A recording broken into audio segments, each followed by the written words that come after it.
Assalamualaikum warahmatullahi wabarakatuh. Pada video ini saya akan membuat, maaf, sebelumnya izin perkenalkan diri. Nama saya Muhammad Akmal Rahman, NPM 2357051018.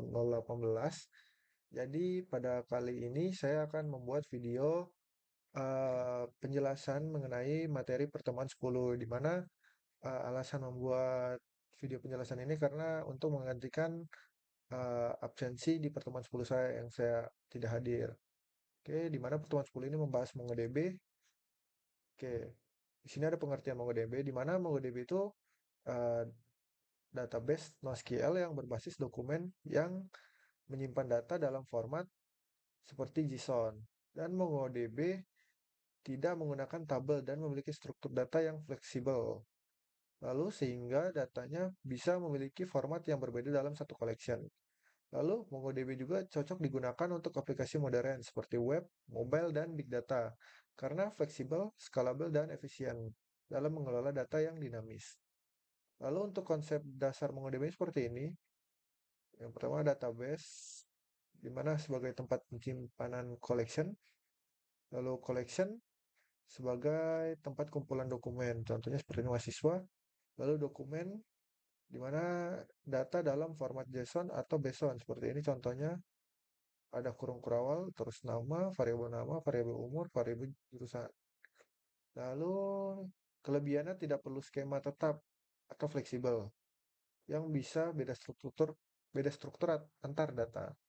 Lalu di sini ada karakteristik MongoDB, di mana yang pertama itu schemaless atau fleksibel, di mana itu tidak harus mempunyai struktur yang sama.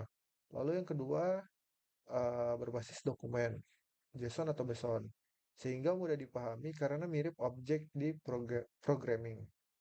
Lalu yang ketiga itu high performance, di mana eh, cepat untuk operasi read dan write. Lalu scalability, di mana cocok untuk menangani data besar atau big data. Lalu yang terakhir indexing, di mana ini mendukung untuk mempercepat pencarian. Oke, lalu yang keempat, contoh operasi dasar MongoDB. Seperti ini insert datanya, di mana db titik mahasiswa insert one, lalu isinya. Lalu untuk menampilkan datanya db mahasiswa find atau bakal dicari datanya. Lalu mengupdate data db mahasiswa update one, jadi dia akan memasukkan isi di sini ke data yang sudah ada, akan ditambah satu. Lalu menghapus data db mahasiswa delete one, nama dia. Jadi di sini dia akan menghapus nama dia di dalam data tersebut. Lalu untuk tools MongoDB ini ada tiga. Yang pertama ada MongoDB Compass, di mana dia itu GUI untuk melihat data. Lalu MongoDB Atlas yang kedua yaitu dia sebagai database di cloud. Lalu yang terakhir yaitu MongoShell, di mana dia sebagai command, command line MongoDB. Lalu MongoDB juga digunakan untuk aplikasi web dan mobile, big data, dan analitik, dan sistem yang butuh fleksibilitas tinggi, serta cocok pada e-commerce, sosial media, dan IoT apps.